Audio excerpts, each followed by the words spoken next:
So yesterday in Bible study, we were in Matthew chapter 8, and we got to the part where Jesus was in the boat with his disciples, and he was asleep, and the storm came, and the waves shook him, and they started to freak out, and then they went down. They were like, "Lord, how could you be asleep right now? And we're about to die." And he comes up, calms the wind and the waves, and then he says, "Why are you scared, O ye of little faith?"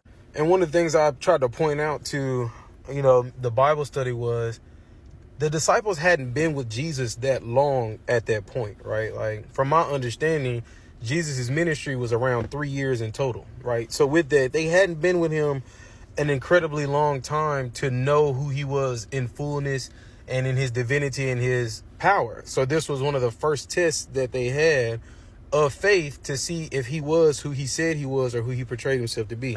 If Jesus' ministry had been 10 years deep at this point and they had seen him heal the sick, raise the dead, and all that other stuff for years and years and years and years, then this would be a lot more troubling than it is. And a lot of people preach this from the standpoint of, oh, they should have known who Jesus was. They should have understood he was the Son of God.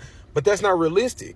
Even me, with some of the friends that I've had for a year or less than a year or less than 3 years, I don't trust them with everything. And that's the beauty of a relationship, is over time you learn to trust more.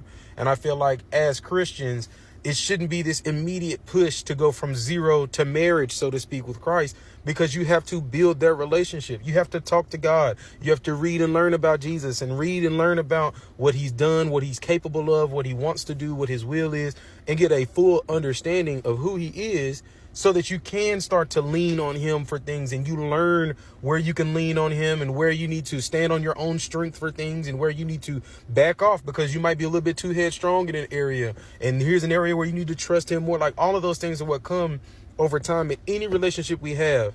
So the relationship with Christ is going to be no different.